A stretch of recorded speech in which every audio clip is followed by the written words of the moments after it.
Start. In the extraordinary situation created in the wake of the partition, it became necessary to enact a law to deal with the properties left by the evacuees. Stop. In the first instance, various state governments enacted their own laws. Stop. The central law on evacuee property was enacted in 1950. Stop. With the gradual return of the conditions to normalcy, it became possible to relax the provisions of this law. Stop. In 2000, the provisions relating to intending evacuees were done away with and the procedure for confirmation of sales under section 40 simplified. Stop.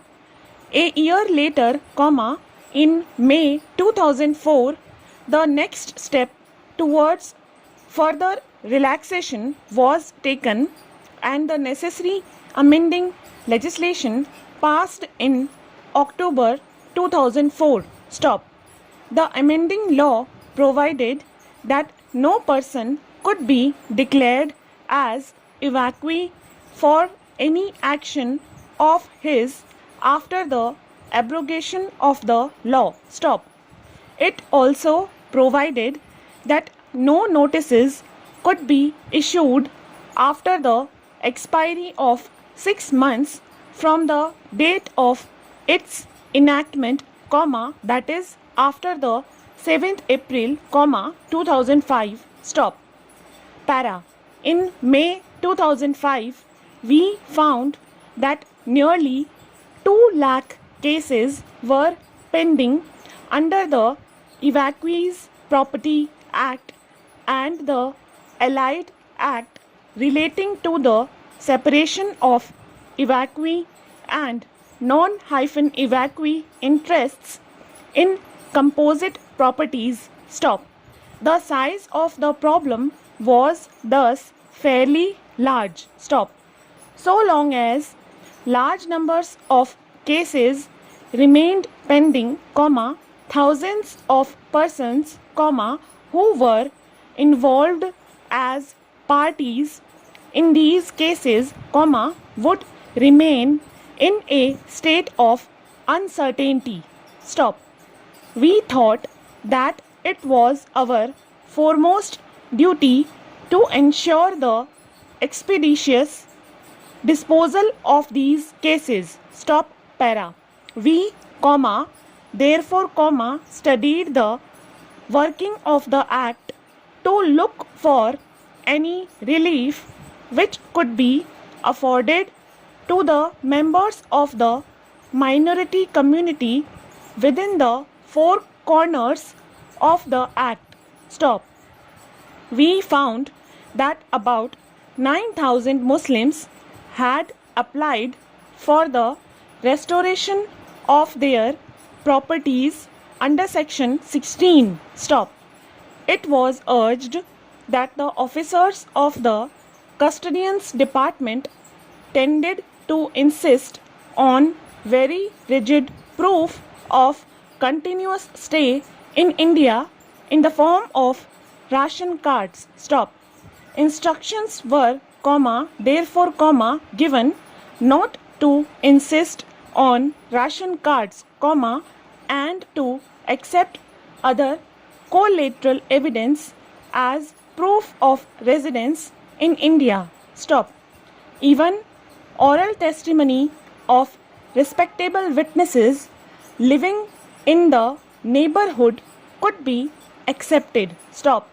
For the disposal of the pending applications, 3 special officers have been appointed in the ministry. Stop. Para. Another matter which came to our notice related to persons who had occupied vacant evacuee properties without permission, taking advantage of the abnormal circumstances prevailing after the partition. Stop.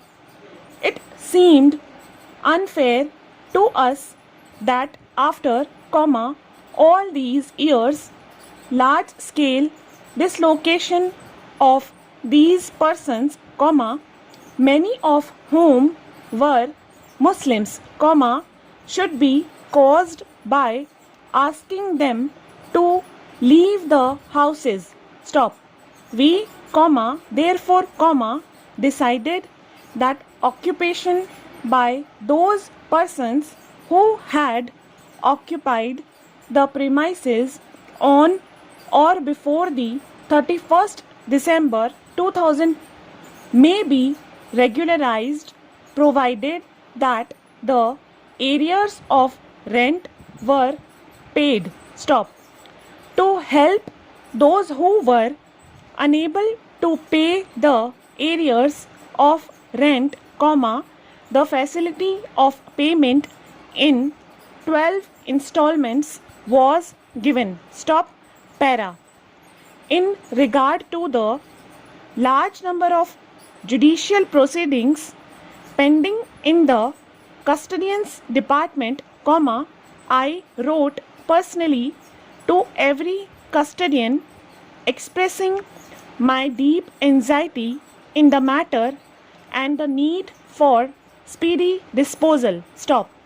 I also pointed out to them the desirability of taking a broad view of evacuee property cases and not to be guided by narrow or legalistic considerations. Stop. As a result of the persistent efforts in this direction, the number of cases has been brought down to less than half. Stop. Para. Not content with the above measures, a thorough review of the provisions of the evacuee property law was carried out with a view to finding out whether any of the provisions could be amended with a view to simplifying the procedure. Stop. The present bill, which has been passed by the Lok Sabha, is the outcome of this examination. Stop. I would like to mention some of its important features. Stop. Para. Another matter which came to our notice was that the custodians were sometimes using the provisions of Section 6, which empowers them to exercise superintendence and control over the subordinate officers, to reopen cases already decided under the provisions of the Act. Stop. In order to obviate improper use of this section, it is being made clear through clause 2 of the bill that the custodian will not question judicial orders passed by the subordinate officers under the general powers of superintendence and control. Stop. Para. The power of superintendence and control of the custodian-general is, however, being retained. Stop. In cases of glaring injustice, the custodian-general would be able to rectify matters by passing orders under the provisions of Section 27, which give him the power to call for the record of any proceedings for the purpose of satisfying himself as to the legality or propriety of any order and to pass a suitable order on it. Stop. It has been provided that the custodian-general should be able to condone delays under the Indian Limitation Act. Stop.